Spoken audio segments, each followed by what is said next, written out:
ಓಂ ಶಾಂತಿ. ಇಂದಿನ ದಿನಾಂಕ 26/12/2023.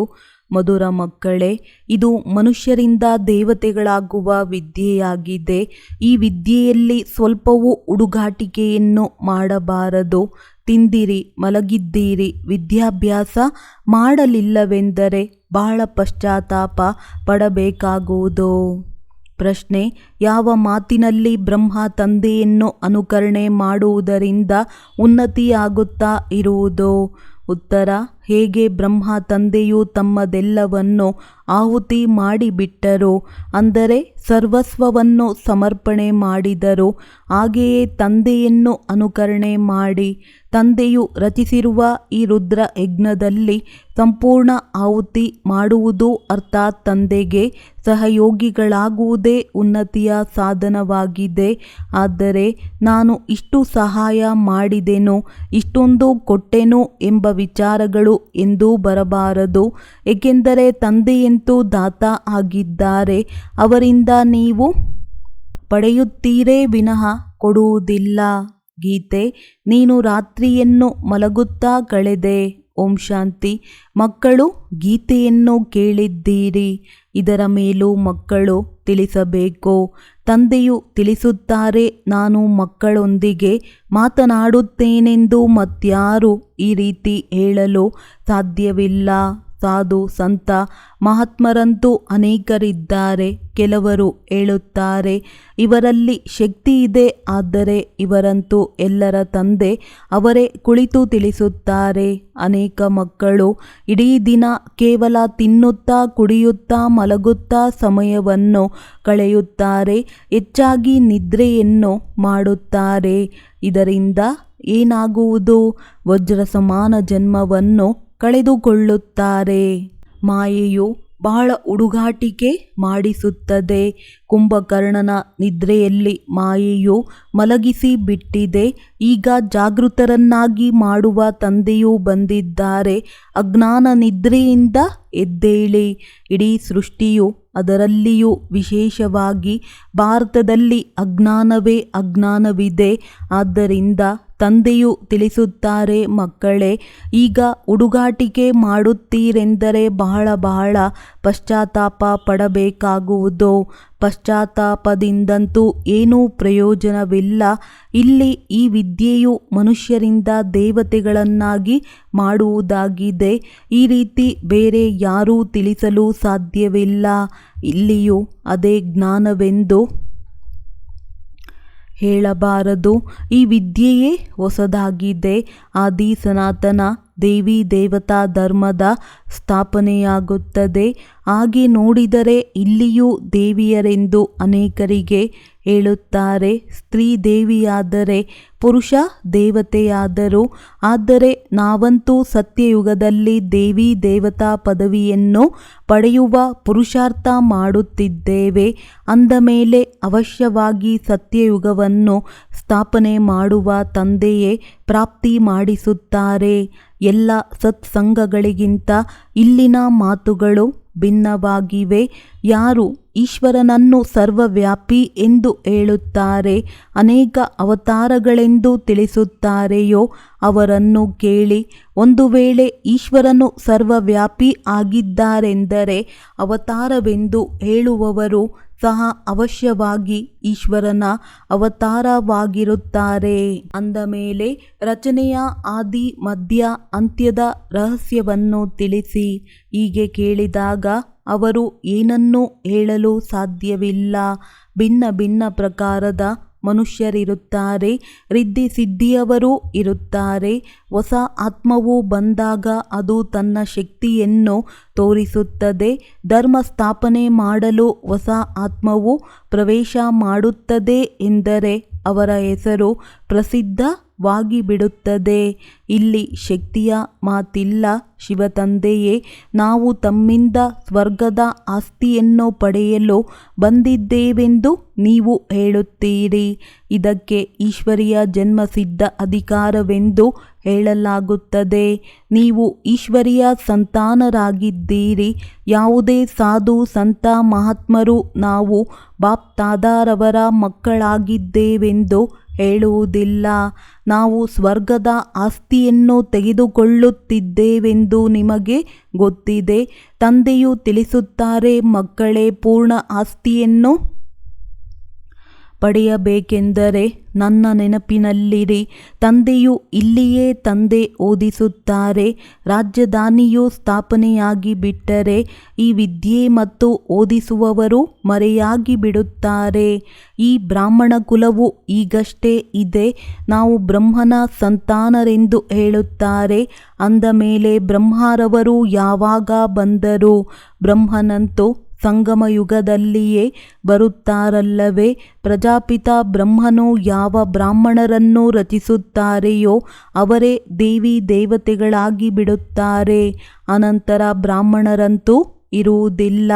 ನಾವೇ ಮತ್ತೆ ದೇವತಾ ಕುಲದಲ್ಲಿ ಹೋಗುತ್ತೇವೆ. ನಂತರ ಕರ್ಮಕಾಂಡಕ್ಕಾಗಿ ಯಾರು ಪೂಜಾರಿ ಬ್ರಾಹ್ಮಣರಿದ್ದಾರೆಯೋ ಅವರನ್ನು ಋಷಿಮುನಿಗಳು ಮುಂತಾದವರು ನಿಮಿತ್ತ ಮಾಡಿರಬೇಕು. ದ್ವಾಪರದಲ್ಲಿ ಯಾವಾಗ ಶಿವ ಮುಂತಾದವರ ಮಂದಿರಗಳನ್ನು ಮಾಡಿ ಪೂಜೆ ಮಾಡುವುದನ್ನು ಪ್ರಾರಂಭಿಸುತ್ತಾರೆಂದರೆ ಯಾರು ಪೂಜ್ಯ ದೇವಿ ದೇವತೆಗಳಾಗಿದ್ದರೋ ಅವರೇ ಪೂಜಾರಿಗಳಾಗಿ ಬಿಡುತ್ತಾರೆ. ಯಾರು ಪೂಜ್ಯರಿಂದ ಪೂಜಾರಿಯಾದರೋ ಅವರಿಗೆ ಬ್ರಾಹ್ಮಣರೆಂದು ಹೇಳುವುದಿಲ್ಲ.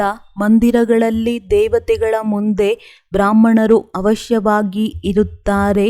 ಅಂದಾಗ ಆ ಸಮಯದಲ್ಲಿಯೇ ಬ್ರಾಹ್ಮಣರನ್ನು ರಚಿಸಿರಬೇಕು. ಇದು ವಿಸ್ತಾರವಾದ ಸಮಾಚಾರವಾಯಿತು. ವಾಸ್ತವದಲ್ಲಿ ಇದರೊಂದಿಗೆ ಜ್ಞಾನದ ಸಂಬಂಧವಿಲ್ಲ. ಜ್ಞಾನವು ಕೇವಲ ಮನ್ಮನಾಭವ ಎಂದು ಹೇಳುತ್ತದೆ. ಶಿವತಂದೆ ಮತ್ತು ಆಸ್ತಿಯನ್ನು ನೆನಪು ಮಾಡಿ ಎಂದು ನೀವು ಮಕ್ಕಳಿಗೆ ಹೇಳಿದರೆ ಕೇವಲ ನೀವು ನೆನಪು ಮಾಡುವುದರಿಂದ ಎಲ್ಲರೂ ಲಕ್ಷ್ಮೀ ನಾರಾಯಣರಾಗಿ ಬಿಡುತ್ತೀರೇನೋ? ಇಲ್ಲ, ವಿದ್ಯೆಯಂತೂ ಅವಶ್ಯವಾಗಿ ಓದಬೇಕು. ಎಷ್ಟು ಹೆಚ್ಚಿನ ಸೇವೆ ಮಾಡುತ್ತೀರಿ ಅಷ್ಟು ಶ್ರೇಷ್ಠ ಪದವಿಯನ್ನು ಪಡೆಯುತ್ತೀರಿ. ಹಾಗೂ ಚಿನ್ನದ ಚಮಚದಿಂದ ಗೋಲ್ಡನ್ ಸ್ಪೂನಿಂದ ಮೌತ್ ಊಟ ಮಾಡುತ್ತೀರಿ. ಹೊಸ ಪ್ರಪಂಚವು ಸ್ಥಾಪನೆಯಾಗುವುದರಲ್ಲಿ ಅದಲು ಬದಲಾಗುವುದರಲ್ಲಿ ಸಮಯವಂತೂ ಹಿಡಿಸುತ್ತದೆ ಎಲ್ಲವೇ? ವಿನಾಶದ ನಂತರ ಸ್ಥಾಪನೆಯಾಗುವುದು, ಕಲಿಯುಗದ ನಂತರ ಸತ್ಯಯುಗವಾಗುವುದು. ಬಲೆ ಭೂಕಂಪ ಮೊದಲಾದವುಗಳು ಆಗುತ್ತಾ ಇರುತ್ತವೆ. ಆದರೆ ಅನೇಕ ಧರ್ಮಗಳ ವಿನಾಶವಾಗಬೇಕಿದೆ. ನಾಟಕವು ಮುಕ್ತಾಯವಾಗುತ್ತದೆ. ಈಗ ನಾವು ತಂದೆಯ ಬಳಿ ಹೋಗಿ ಮತ್ತೆ ಹೊಸ ಪ್ರಪಂಚದಲ್ಲಿ ಹೋಗುತ್ತೇವೆ. ಈ ಸಮಯದಲ್ಲಿ ನಾವು ಯಜ್ಞದ ಬ್ರಾಹ್ಮಣರಾಗಿದ್ದೇವೆ.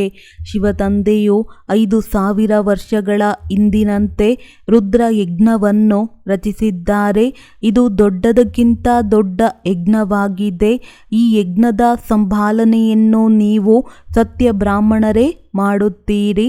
ಆ ಬ್ರಾಹ್ಮಣರಂತೂ ಸ್ಥೂಲ ಯಜ್ಞಗಳನ್ನು ರಚಿಸುತ್ತಾರೆ. ಯಾವುದೇ ಆಪತ್ತುಗಳು ಬರುವಂತಿದ್ದರೆ ಯಜ್ಞವನ್ನು ರಚಿಸುತ್ತಾರೆ. ಸತ್ಯಯುಗದಲ್ಲಿ ಗುರು ಮುಂತಾದವರ ಅವಶ್ಯಕತೆಯೇ ಇರುವುದಿಲ್ಲ. ಎಲ್ಲಿ ಸದ್ಗತಿಯ ಅವಶ್ಯಕತೆ ಇರುತ್ತದೆಯೋ ಅಲ್ಲಿಯೇ ಗುರುಗಳಿರುತ್ತಾರೆ. ಇಲ್ಲಿ ಈಗಂತೂ ಅನೇಕ ಗುರುಗಳಿದ್ದಾರೆ. ಇಷ್ಟೊಂದು ವೇದ ಶಾಸ್ತ್ರ ಮೊದಲಾದವುಗಳಿದ್ದರೂ ಸಹ ಭಾರತಕ್ಕೆ ಇಂತಹ ಗತಿಯು ಏಕೆ ಆಗಿದೆ?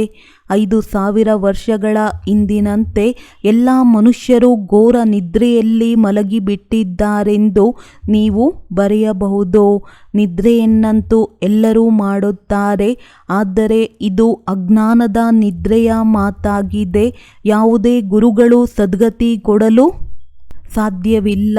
ಈಗ ಇದನ್ನು ಬೆಳಕನ್ನಾಗಿ ಮಾಡುವವರು ಯಾರು? ನೀವು ಮಕ್ಕಳಿಗೆ ಈಗಾಗಲೇ ತಿಳಿಸಲಾಗಿದೆ. ಪರಂಪಿತ ಪರಮಾತ್ಮನ ವಿನಃ ಜ್ಞಾನದ ಬೆಳಕಾಗಲು ಸಾಧ್ಯವಿಲ್ಲ. ಈಗಂತೂ ಅನೇಕ ಗುರುಗಳಿದ್ದಾರೆ. ಆದರೂ ಸಹ ಅಂಧಕಾರ ರಾತ್ರಿ ದುಃಖವೇಕೆ? ಸತ್ಯಯುಗದಲ್ಲಂತೂ ಅಪಾರ ಸುಖವಿತ್ತು. ಈಗ ಯಾವಾಗ ಭಗವಂತನ ಶ್ರೀಮತ ಸಿಗುವುದೋ ಆಗ ಸುಖ ಸಿಗುವುದು. ರಾವಣನೇ ಭಾರತವನ್ನು ಪತಿತ ದುಃಖಿಯನ್ನಾಗಿ ಮಾಡಿದ್ದಾನೆ. ಆದ್ದರಿಂದ ಈ ಕಾಮ ಮಹಾಶತ್ರುವಿನ ಮೇಲೆ ಜಯಿಸಿ ಪವಿತ್ರತೆಯ ಪ್ರತಿಜ್ಞೆ ಮಾಡಿದರೆ ಹೊಸ ಪ್ರಪಂಚದ ಮಾಲೀಕರಾಗುತ್ತೀರೆಂದು ತಂದೆಯು ತಿಳಿಸುತ್ತಾರೆ. ಗುರುಗಳು ಪವಿತ್ರರಾಗಿ ಎನ್ನುವ ಮಾತನ್ನು ಎಂದು ಹೇಳುವುದಿಲ್ಲ. ಈಗ ನೀವು ಘೋರ ಪ್ರಕಾಶತೆಯಲ್ಲಿ ಬಂದಿದ್ದೀರಿ ಅಂದ ಮೇಲೆ ನೀವು ಹೋಗಿ ಕೇಳಿ, ಯಾವ ಭಾರತವು ಇಷ್ಟೊಂದು ಸುಖಿಯಾಗಿತ್ತು, ಈಗ ಅದೇ ಹೇಗೆ ದುಃಖಿಯಾಗಿದೆ? ನೀವು ಮಕ್ಕಳು ತಿಳಿದುಕೊಂಡಿದ್ದೀರಿ, ನಾವೇ ದೇವತೆಗಳಾಗುತ್ತೇವೆ. ಸನ್ಯಾಸಿಗಳಂತೂ ಮನೆಮಠವನ್ನು ಬಿಟ್ಟು ಹೊರ ಹೋಗುತ್ತಾರೆ. ಆದ್ದರಿಂದ ಅವರಿಗೆ ಸನ್ಯಾಸಿಗಳು ಪಾವನರೆಂದು ಹೇಳುತ್ತಾರೆ. ನಾವು ಪಾವನರಾಗಲು ಪುರುಷಾರ್ಥ ಮಾಡುತ್ತಿದ್ದೇವೆಂದು ಅವರು ಹೇಳುವುದಿಲ್ಲ. ನಿಮ್ಮ ಮಾತೆ ಭಿನ್ನವಾಗಿದೆ. ಎಲ್ಲ ಸನ್ಯಾಸಿಗಳು ಪವಿತ್ರರಾಗಿರುತ್ತಾರೆಂದು ತಿಳಿಯಬೇಡಿ. ಎಲ್ಲಿಯವರೆಗೆ ಸ್ಥಿತಿಯು ಶಕ್ತಿಶಾಲಿಯಾಗುವುದಿಲ್ಲವೋ ಅಲ್ಲಿಯವರೆಗೆ ಬುದ್ಧಿಯೋಗವು ಮಿತ್ರ ಸಂಬಂಧಿಗಳ ಕಡೆ ಹೋಗುತ್ತಿರುತ್ತದೆ. ದೇಹ ಸಹಿತವಾಗಿ ದೇಹದ ಸರ್ವ ಸಂಬಂಧಗಳನ್ನು ಮರೆಯಿರಿ ಎಂದು ಹೇಳಲಾಗುತ್ತದೆ. ಅಂದಾಗ ಎಷ್ಟೊಂದು ಪರಿಶ್ರಮ ಹಿಡಿಸುತ್ತದೆ. ನೀವು ಸನ್ಯಾಸತ್ವವನ್ನು ಯಾವಾಗ ಮಾಡಿದ್ದೀರಿ? ಲೌಕಿಕ ಹೆಸರೇನು ಎಂದು ಅವರನ್ನು ಕೇಳಿದರೆ ಈ ಮಾತುಗಳನ್ನು ಕೇಳಬೇಡಿ. ಸ್ಮೃತಿಯನ್ನೇಕೆ ತರಿಸುತ್ತೀರಿ ಎನ್ನುತ್ತಾರೆ. ಕೆಲವರು ತಿಳಿಸಲೂಬಹುದು. ಆದ್ದರಿಂದ ಅವರನ್ನು ಕೇಳಿ, ನೀವು ಶೀಘ್ರವಾಗಿಯೇ ಎಲ್ಲರನ್ನೂ ಮರೆತು ಬಿಟ್ಟಿರಾ ಅಥವಾ ನೆನಪು ಬರುತ್ತಿದೆಯೇ? ಅದರಿಂದ ನೀವು ಯಾರಾಗಿದ್ದೀರಿ? ಹೇಗೆ ಗೃಹಸ್ಥವನ್ನು ಬಿಟ್ಟಿರಿ? ಒಬ್ಬರೇ ಇದ್ದೀರಾ ಅಥವಾ ಮಕ್ಕಳು ಸಹ ಇದ್ದಾರೆಯೇ? ಮತ್ತು ನಿಮಗೆ ಅವರ ನೆನಪು ಬರುತ್ತಿದೆಯೇ ಎಂಬುದೆಲ್ಲವೂ ತಿಳಿಯುತ್ತದೆ. ಅವರೂ ಸಹ ತಿಳಿಸುತ್ತಾರೆ, ಹೌದು, ಬಹಳಷ್ಟು ಸಮಯ ಗೃಹಸ್ಥವು ನೆನಪಿಗೆ ಬರುತ್ತಿತ್ತು. ಪರಿಶ್ರಮದಿಂದಲೇ ಅವರ ನೆನಪು ದೂರವಾಗುತ್ತದೆ. ತಮ್ಮ ಜೀವನದ ನೆನಪಂತೂ ಬರುತ್ತದೆ. ಬಲೆ, ನಾವು ಶಿವತಂದೆಯನ್ನು ನೆನಪು ಮಾಡುತ್ತೇವೆ. ಆದರೆ ನಮ್ಮ ಜೀವನ ಇಲ್ಲವೇ ಶಾಸ್ತ್ರ ಮೊದಲಾದ ಯಾವುದೆಲ್ಲ ಓದಿದ್ದೇವೆಯೋ ಅದನ್ನು ಮರೆಯುತ್ತೇವೆಯೇ? ಕೇವಲ ತಿಳಿಸುತ್ತಾರೆ, ಜೀವಿಸಿದಂತೆಯೇ ಮರೆತು ಹೋಗಿ. ಇದನ್ನು ಧಾರಣೆ ಮಾಡಿ ದೇಹಧಾರಿಗಳನ್ನು ನೆನಪು ಮಾಡುತ್ತೀರೆಂದರೆ ಸಿಕ್ಕಿ ಹಾಕಿಕೊಳ್ಳುತ್ತೀರಿ. ಮೊದಲು ಈ ಮಾತನ್ನು ಕೇಳಿ ನಂತರ ನಿರ್ಣಯ ಮಾಡಿಕೊಳ್ಳಿ. ಜೀವಿಸಿದಂತೆಯೇ ಮರುಜೀವಿಗಳಾಗಿ ಮತ್ಯಾರ ಮಾತನ್ನೂ ಕೇಳಬೇಡಿ. ನಾವು ನಮ್ಮ ಇಡೀ ಜೀವನದ ಬಗ್ಗೆ ತಿಳಿಸಬಲ್ಲೆವು. ಇದಂತೂ ಗೊತ್ತಿದೆ, ಈ ಪ್ರಪಂಚವು ಸಮಾಪ್ತಿಯಾಗಲಿದೆ. ಸೇವಾ ಕೇಂದ್ರಗಳು ವೃದ್ಧಿಯನ್ನು ಹೊಂದುತ್ತಿರುತ್ತದೆ. ಯಾರು ಮೊಮ್ಮ ಬಾಬಾ ಎಂದು ಹೇಳುತ್ತಾರೆಯೋ ಅವರು ಬ್ರಾಹ್ಮಣರಾಗಿ ಬಿಡುತ್ತಾರೆ. ಈಗ ತಂದೆಯು ತಿಳಿಸುತ್ತಾರೆ, ಏ ಆತ್ಮಗಳೇ, ಅಂದರೆ ಆತ್ಮವೇ ಮಾತನಾಡುತ್ತದೆ. ನೀವು ಯಾರು ಎಂದು ನಿಮ್ಮನ್ನು ಕೇಳಿದರೆ ತಕ್ಷಣ ನಾನಾತ್ಮ ಓದುತ್ತೇನೆಂದು ನೀವು ಹೇಳುತ್ತೀರಿ. ಈ ಜ್ಞಾನವು ನಿಮಗೆ ಈಗ ಸಿಕ್ಕಿದೆ. ನಿಮ್ಮ ಆತ್ಮವು ಈ ಇಂದ್ರಿಯಗಳಿಂದ ಓದುತ್ತದೆ. ಆತ್ಮ ಮತ್ತು ಶರೀರ ಎರಡಿವೆ. ನಿಮಗೆ ಗೊತ್ತಿದೆ, ಆತ್ಮವೇ ಶರೀರವನ್ನು ತೆಗೆದುಕೊಳ್ಳುತ್ತದೆ ಹಾಗೂ ಬಿಡುತ್ತದೆ, ಸಂಸ್ಕಾರವನ್ನು ಧಾರಣೆ ಮಾಡುತ್ತದೆ. ನಾವು ಆತ್ಮರು ಸತ್ಯಯುಗದಲ್ಲಿ ಪುಣ್ಯಾತ್ಮರಾಗಿದ್ದೆವು, ಈಗ ಪಾಪಾತ್ಮರಾಗಿದ್ದೇವೆ. ಈಗ ಇದು ಅಂತಿಮ ಜನ್ಮವಾಗಿದೆ. ಪರಮಾತ್ಮನಲ್ಲಿ ಯಾವ ಜ್ಞಾನವಿದೆಯೋ ಅದನ್ನು ಈಗ ನಾವಾತ್ಮರಿಗೆ ಓದಿಸುತ್ತಿದ್ದಾರೆ. ಉಳಿದೆಲ್ಲ ಆತ್ಮರು ಘೋರ ಅಂಧಕಾರದಲ್ಲಿದ್ದಾರೆ. ಶಾಸ್ತ್ರ ಮೊದಲಾದವುಗಳೆಲ್ಲವೂ ಭಕ್ತಿ ಮಾರ್ಗದ್ದಾಗಿದೆ. ಅದಕ್ಕೆ ಜ್ಞಾನವೆಂದು ಹೇಳುವುದಿಲ್ಲ. ಜ್ಞಾನವೆಂದರೆ ಹಗಲು ಹಾಗೂ ಭಕ್ತಿಯು ರಾತ್ರಿಯಾಗಿದೆ. ನೀವು ಇದನ್ನು ಕೇಳಬಹುದು. ಗೀತೆಯ ರಚಯಿತ ಯಾರು ಮತ್ತು ಯಾವಾಗ ಬಂದರು?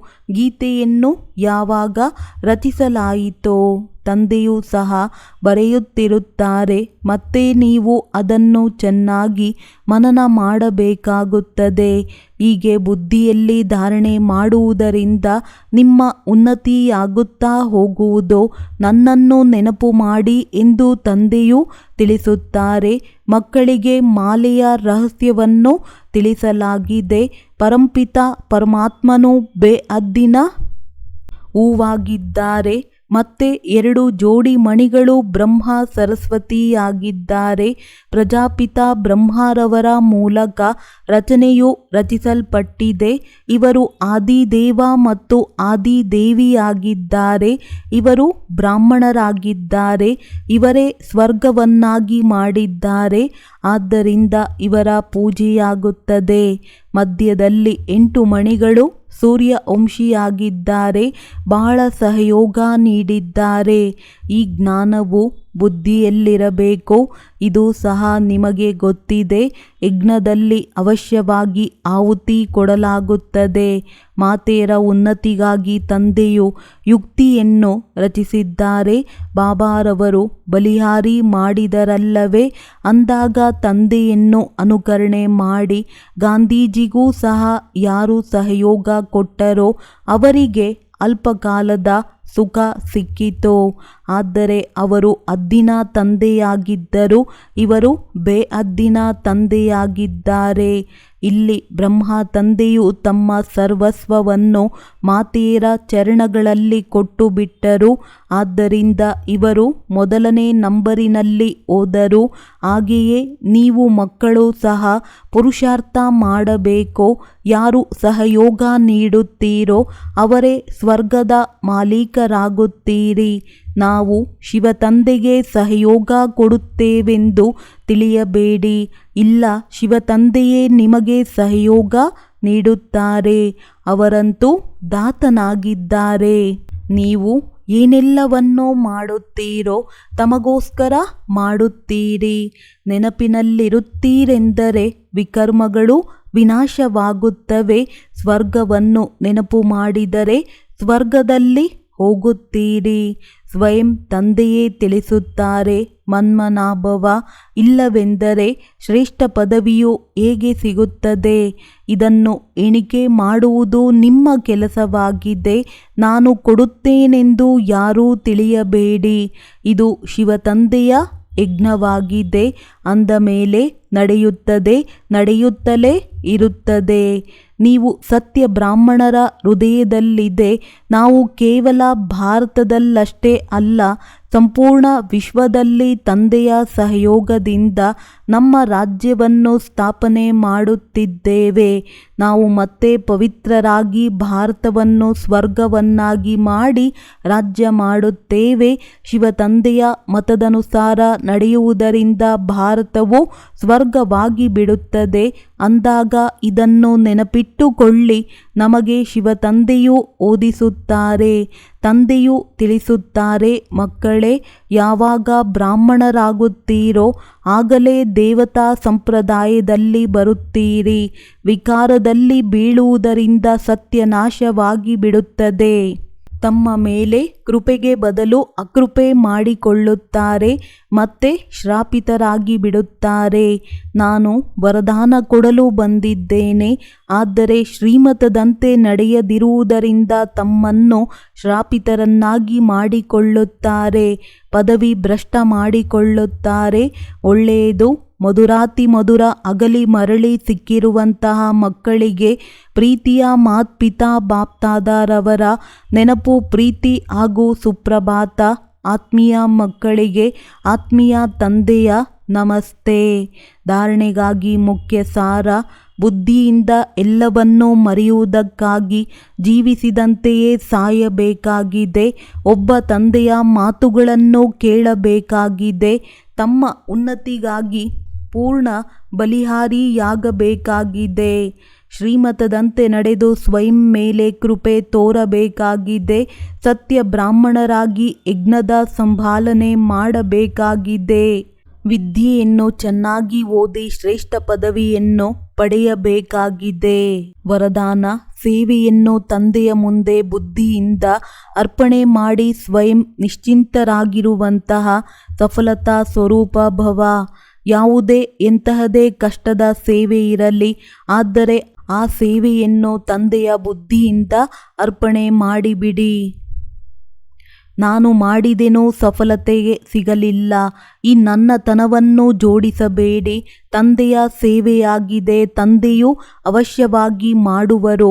ತಂದೆಯ ಮುಂದೆ ಇಡಿ, ಆಗ ಸದಾ ನಿಶ್ಚಿಂತರಾಗಿರುವಿರಿ ಮತ್ತು ಸಫಲತೆಯೂ ಸಿಗುವುದು ಎಂದು ಬಲಹೀನ ಸಂಕಲ್ಪದ ಬೀಜವನ್ನು ಹಾಕಬೇಡಿರಿ. ಸೇವೆಯಂತೂ ಮಾಡುತ್ತಿದ್ದೇವೆ, ಆದರೆ ತಂದೆಯ ಸಹಾಯ ಸಿಗುತ್ತಿಲ್ಲ. ಬಹುಶಃ ನಾನು ಯೋಗ್ಯನಲ್ಲ ಎಂದು ಯೋಚಿಸಬೇಡಿರಿ. ಇದು ಸಹ ವ್ಯರ್ಥ ಸಂಕಲ್ಪವಾಗಿದೆ. ಯಾವುದು ಸಫಲತೆಯನ್ನು ದೂರ ಮಾಡಿಬಿಡುತ್ತದೆ.